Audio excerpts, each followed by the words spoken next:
shades of the real Pakistan turned up. We finally saw some fight from their fast bowlers. We saw some catches being taken, and it's resulted in Bangladesh scoring 239 in what is a must-win game at Abu Dhabi in the Super 4 stage of this Asia Cup. Mushfiqur Rahim fell one short of what would have been his 7th ODI 100. Runs from Mohammad Mithun as well in a partnership that went on for 154 after Bangladesh at one stage were 12 for 3. Courtesy Junaid Khan, 4 for 19 on his comeback, playing for the first time since he played against Zimbabwe in July this year. And it makes for a compelling halftime show on Espn Cricket for Match Day with our technology partner Vivo. Saqlain Mushtaq was surprised Junaid was included. He thought it might be expecting too much from him. Sanjay Manjrekar also with me. But Saqlain, let me start with you, because we knew how hard it would be for Junaid Khan to come back and make an impact. But what an impact he's made. Brilliant performance from Junaid. I think, what I said earlier, because of Amir, I thought it's too much asking from Junaid. He was injured before. He had, I think, probably knee injury, and then he had another niggles, and then he played last game in July, and after that, he came back, and the way he performed, I think all the praises for him.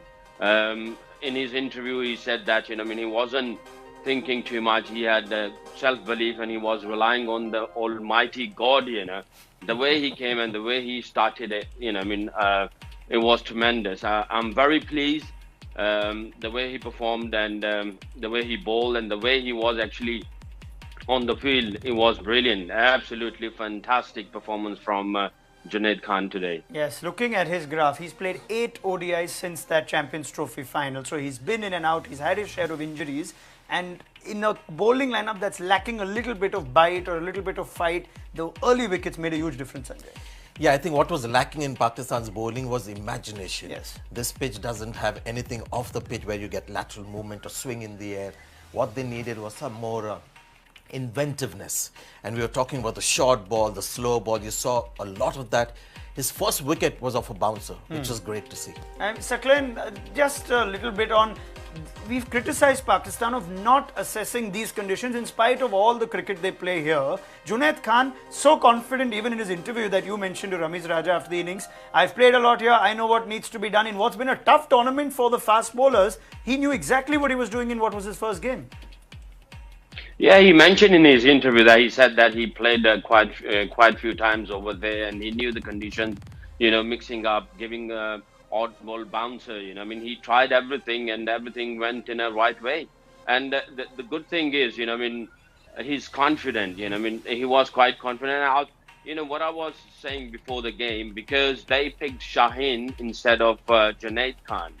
It's really hurt to a senior player when a youngster comes in and you are there and you are sitting on the bench and they're not thinking about you. They just totally ignored you. How torturing is that? You are sitting on the bench and nobody is trusting on you. And obviously the bowling unit wasn't working properly. He was sitting outside and he was eagerly to just jump in. Yeah, maybe Saqlain, the reaction when he got the second wicket, the reaction was there to see. I think he had a point to prove. Yes. I think there was a lot of inner frustration that came out. But great comeback. I mean, that is sensational for somebody who's been out. Generally, you come back a little circumspect, but he was there out to prove a point. And what a sensational comeback there. Great, brilliant, man. I'm very happy for him, to be honest. That spark, will really actually help the whole team. It makes a selection vindicated, because it's the same thing we say about Mohammad Amir, that maybe keeping him out for a game, whether it was rest or tactical, would make him feel like Saqlain says, senior player, maybe just hurt that ego enough to want to come back and prove a point. We didn't see it from Amir, but we're seeing it from Junaid Khan. So about test of character. Yeah, and I think now Hassan Ali is slightly vulnerable. He was the least impressive of the 3 seamers. I can't see Pakistan dropping somebody like a Shaheen Afridi. Oh yes, how good was he? Yeah. He's got everything. He's got the natural height. He runs it. He's got a good bowling action. I love his attitude as well. And when he's bowling, he's not bowling to stop the runs. He's looking to get wickets, just what Pakistan want. I thoroughly enjoyed his celebration after he got Mominul Haq's stumps rooted, because he probably had a point to tell his fielders, I'm not going to rely on you guys for my wicket. I'm going to get it all by myself, Saqlain. Yeah, I saw Shaheen in PSL first time very closely, and the way he bowled for Lahore Qalandars, he took I think probably 5 wickets just for 4 runs or 4 runs or 6 runs. and the way he was running, the way he was actually showing his character. He was going to see Wasim Akram, trying to get all the information or experience from senior players, and the way he was talking, it was very impressive. And since he wore the green shirt, it's very impressive. And he really wants to show the world that the new left armer, tall, exactly, swing, Saklen. and When you the see him out bouncy there on bowler, the field, Saklen, you're he's so in right. the world now. Yeah, you're so right. When you see him on the field, you can see that he wants to be there. He wants to be in the spotlight. Yeah. He wants everyone to look at him. He's got self-confidence, and that is a great asset to have. No real nerves. I mean, even when Mushfiqur Rahim is and against going India for runs, also, you thought he was doing the same thing. Obviously, Indian batting quality was different today. He made a mark, but I think they've got somebody for the future. I mean, an early wicket makes such a difference. He could have had that early wicket. Easy to get early wickets against Bangladesh when you send your weaker batsman up the order. Yes, I will get into that point because I know you've gone on about Saklen it. has already started laughing where he knows, what's my latest bee in the bonnet. Okay, I will get into that, but I'm seeing some lovely comments coming in. Syed Osama Afaq says, Saklen, please take your words back for being disappointed on Amir being dropped. Now, you might be happy for Junaid, but I think you still think there's place for Amir and Junaid, perhaps. Yeah, he was never saying that Junaid should be out. Saklen? Yeah. I mean, the thing is, Amir, he was a leader. In the last game, I think he was mishandled by Sarfraz. He gave him 2 overs with a new ball, and then he changed him. He's a leader, he's a striker. You're heavily relying on him. And after 2 overs, he just went for 13 runs. I think probably 1 or 2 boundaries. He was trying to get the wickets. When you are trying to get the wickets, you will have 1 or 2 boundaries. You need to have a bit more trust on him to give him a bit more bowling. I think probably 5 over spell would be a different story, and after that he never came back. All right, If Pakistan go through, to the finals, and India-Pakistan game might be worthwhile trying Amir in that final game because of his left-arm seam and, Rohit Sharma and all that. And I expect a completely different Amir to turn up because he'll get a lot of inspiration from the way Junaid Khan is bowled. I mean, they seem to have got their mojo back, this Pakistan fast bowling lineup. Comments coming in from an Amir praising Junaid, but it's Zahid Amir saying, brilliant bowling by Junaid Khan. This is such a big boost to the Pakistani bowling lineup. Questions on whether this is a competitive total. Okay, so let's take the other side now. Now, we've still got 239 from Bangladesh. Let's leave that towards the end, whether you think this is a good total. Bangladesh's batting order, are they giving themselves the best chance to get the most out of their players? It panned out exactly what we said before the show. When you have your best batsman down the order, Mahmudullah, you could see when he came into bat, the way he started batting. I mean, in the end, he got 20 odd runs and got out trying to score quickly. So you will see recoveries happening when you see better players down the order. But look at the recovery, 239. They lost 3 early wickets, so much of the time was spent in trying to resurrect the innings. And after that, 239 is, you would think, 20, 30 runs below par. Mahmudullah batted at number 4 in that World Cup 2015, got 200 batting at number 4, and the team got 280 both times. I think one's about 275, the next almost 300. Good attacks. Yeah, so when you have good batsmen at the top, the recoveries, you may not have as much strength down the order, but the good batsmen have laid the foundation. They make it easier for the lesser batsmen, and you end up getting 280, 300. This is slightly below par. Okay, Mushfiqur Rahim got the 99 coming at number 4. But I don't know if it was a thought, Saklen, that Mushfiqur and Mahmudullah will spread out in that batting. Even so, number 7, there was a chance for him to come in at the fall of Mohammad Mithun's wicket in the 34th over and probably give Mushfiqur some support. Just for your assessment of how Bangladesh went about their innings. I think I totally agree with Sanjay. What Sanjay is mentioning, and I think before the match he mentioned that as well. The senior player, especially Mahmudullah, he should be batting a bit more on top of the order. And the way Mushfiq played, actually, the thing is, he's a class player. He's a consistent performer. He's a fighter. And the way he's been doing for his country for many years, I think he deserved for that. And I think a shame he couldn't make 100 today. Yeah. I think Bangladesh, they need to think in a different way rather than putting Mahmudullah on number 7. Yeah, because Glenn, they were 3 for 12. Yes, they were 3 for 12. You know, the they fifth over. won the toss, wanted to bat first. They are 3 for 12, so a large chunk of the innings is trying to come back on track, and that allows somebody like a Mushfiqur Rahim to come in. The next wicket fell at 156, but a lot of overs were consumed. And as I said, you know, the two batsmen batting at number 4 and the other at 7 just doesn't make any sense at all. I just tweeted about, just imagine India's batting order with Virat Kohli, their best batsman batting at number 7, Dhawan at 6, at Rohit at 4. Yeah, I mean, your point is well illustrated that it just doesn't work for Bangladesh in your eye. And they've got evidence of the fact when Mahmudullah is batted up the order, he's got the ability to get 100. So if Mushfiqur Rahim is at 4, or, you know, he bats at 3 and Mahmudullah at 4, Shakib at 5, I'm sure give them an extended run and you'll see Bangladesh getting 275, 80, 300 rather than sending your weaker, vulnerable, short of confidence players at number 1, 2 and 3. And it was ridiculous when they had Imrul Qais come before Mahmudullah. That's as I said, there was still an opportunity to send him. If you lost 2 or 3 wickets, maybe you didn't want to send But what an innings from Mushfiqur. Yeah, let's focus on that. That is something you can't take away from. 30th ODI 50 for Mushfiqur, and through the course of that innings, he got a bit lucky. I think cup chance that went down against Sri Lanka. This was almost a flawless innings. He looks a class above the rest. Yeah, and old school had all the answers for all kinds of, you know, variation that Pakistan dished out. So his old school is a good player, low sort of center of gravity that helps. And, you know, he was just looking at balls and not premeditating anything. Just a superb innings, I thought. I'd be very interested to know how you plan to bowl to Mushfiqur Rahim, because he doesn't seem like he has any obvious flaws, Sir Glenn. But just thoughts on how you would bowl to a player like Mushfiqur who has a shot for just about every ball. Yeah, the way he played today, you know, he was maneuvering, he was trying to find the boundaries, and he was just busy on the crease. You know, I mean, if someone is like that, you know, I mean, obviously you will bowl him tightly and try and make him to stay on the crease. But he's that kind of a player who loves to just, you know, keep ticking the scoreboard. I think the way he played, I thoroughly enjoyed watching Mushfiq today.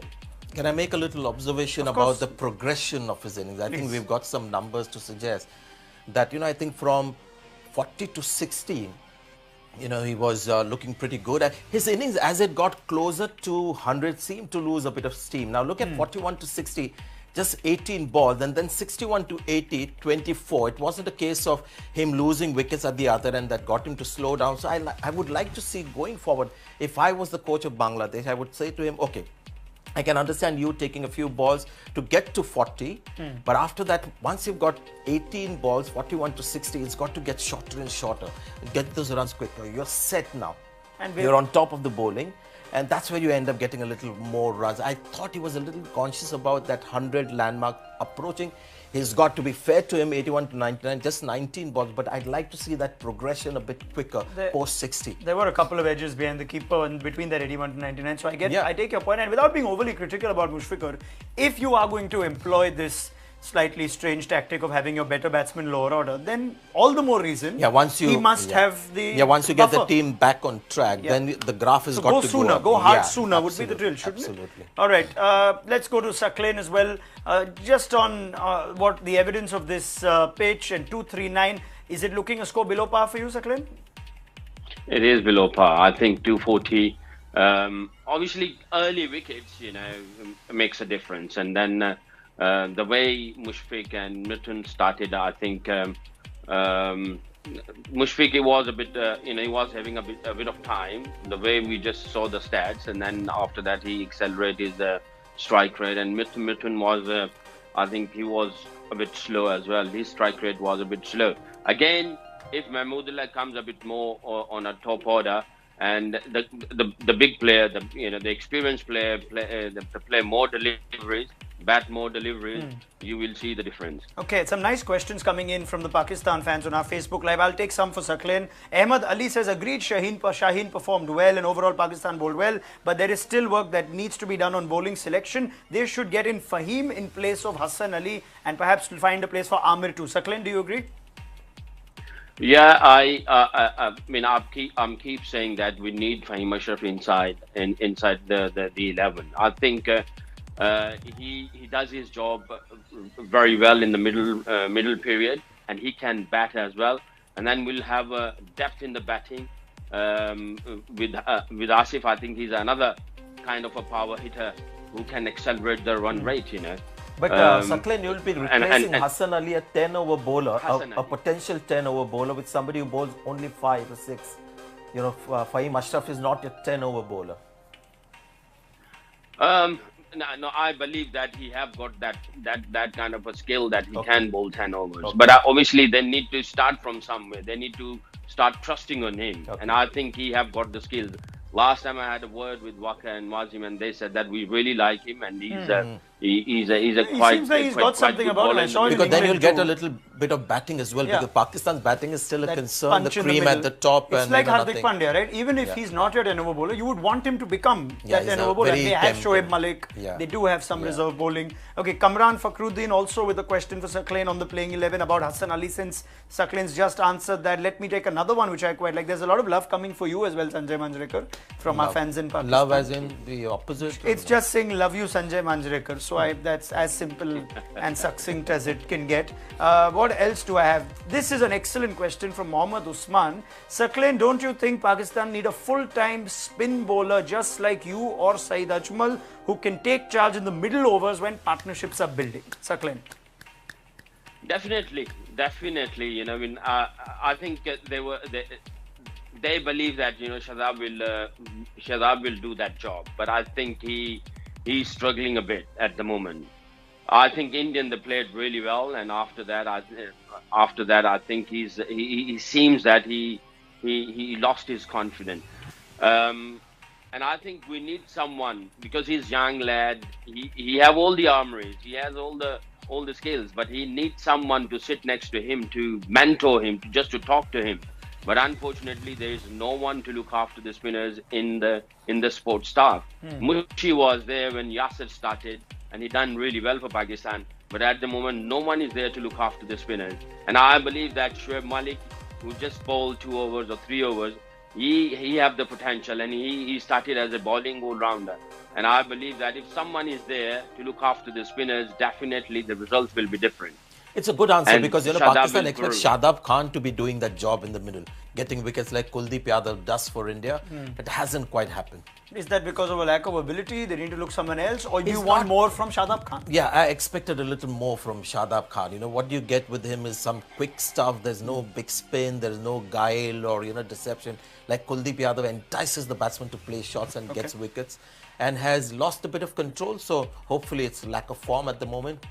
If he becomes a better bowler, but clearly they need at least 2 spinners. Pakistan had wonderful off spinners and leg spinners, but somebody to get wickets in the middle, take the pressure off the seamers to get wickets all the time. Okay, Imran Tahir. I'm assuming this is not the same Imran Tahir, but one with a very detailed question and quite critical of Sarfaraz's captaincy. He says it was nonsense captaincy, didn't use his bowlers properly, and his field placings are absolutely awful. Now, I don't know how much Sakleen agrees or disagrees, but it's come from a fan, so I'll put it to you. What I like is he's very animated, Sarfaraz. Almost after every ball, he has something to say to his fielder and where he'd like him and whatnot. But how is he tactically for you, Sakleen?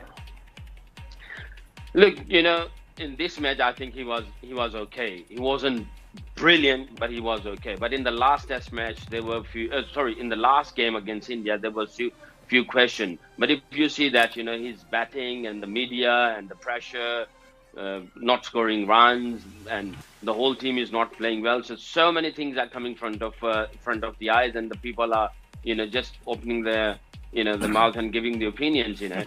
So yeah, to be honest, it's also about the coverage. Sakleen, they showed how he removed the slip, and then there was a catch that went into the slip as well. So all that plays up. It happens, Social media empowers all of us with a voice. But I have a question from Kashif Sama on the spin bowling conversation. Yasir Shah for UAE pitches, UAE only. He's not quite worked in white ball cricket, Sakleen. I don't know what your thoughts are. I think they never trust on Yasir Shah on a shorter format. That is the problem. I think you got to trust. I personally believe the person who can perform in Test cricket, he can perform in any format. Because I have a strong belief on that, because I believe on 3 things: quality, quantity, and continuity.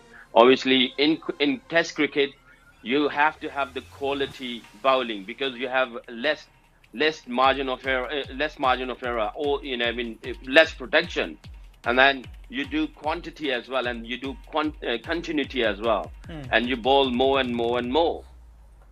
Okay. In Test cricket, you know how to get the wicket. In one-day cricket, you just get away. If you have a bowler who can get batsmen out defending in Test match cricket, it's a much easier task for a bowler to get a batsman out while he's attacking. So it's worthwhile actually going back to Yasir Shah, because great Shadab is not explanation quite from rising Sanjay. to the occasion. Yes, Akhil. Great explanation from Sanjay. Yeah, great. That's the point Sakleen has made in that they need to take care of their spinners. Okay, wonderful. We had a great chat. This Umar Farooq with a point saying Fahim Ashraf is an all-rounder. I don't think Pakistan should replace Hassan Ali with him. He should be replaced with Asif Ali, if at all. Okay, that's one way of looking I at it. agree with him, because if Hassan Ali is going to be replaced, then he should be replaced by Mohammad Amir. And if they want to make any other changes, I think that's fine. But yeah, I agree with him. But Sakleen has promised us that he is a 10-over bowler, so... Okay, question from Benazir Zaman Khan. Is this going to be a tricky target? What kind of impact could Mustafizur have on this pitch? Sanjay? See, the thing is that this is a crunch game. There's a bit of pressure. 239 might seem below par, but it's runs on the board. Is it runs that would threaten you or worry you if you were the Pakistan top order who's a bit short of runs, Sakleen? Or can they take their time like Imam and Babar often like to? I mean, if you see that Bangladeshi bowling lineup, it doesn't seem really strong. I think their bowling lineup is weakened because Shakibul Hasan is not there. Mashrafi is down the hill as well. Mustafizur Rahman is a good bowler, but I can't see any wicket taking or magical. Absolutely. And that too with Shakib. And with Mustafizur, just a quick point, Mustafizur comes to the fore and becomes a bowling star only when the match gets tight and he's bowling the death overs. He's not become that wicket taker with the new ball or in the middle stages where he'll come and threaten sides. What I would love to see though, Sakleen, I don't know if you agree, is Fakhar Zaman just playing the way he knows to. Was there a bit of too much, has there been too much over complication with telling Fakhar Zaman how to approach a 230 or 240 kind of score? What would you like his intent to be? Yeah, I said before that, rather than thinking too much, he should listen to his heart. He should play cricket from the heart. And play your natural. Best way to end it. Players already making their way onto the field. Many thanks, Sakleen Mushtaq, Sanjay Manjrekar. Quick prediction, Pakistan or Bangladesh? Pakistan. Sakleen, I'm not even going to bother because I know the answer. But tell me anyway. Thank you very much. Pakistan? Thank you very much. All right. Yeah. Great. Many thanks to Sakleen and Sanjay. We'll get their thoughts at the end. Sides. So do catch all the action on espncricinfo.com and our mobile app, and we'll see you for our analysis show at the end of this game on ESPN Cricinfo Matchday with our technology partner Vivo. Bye-bye.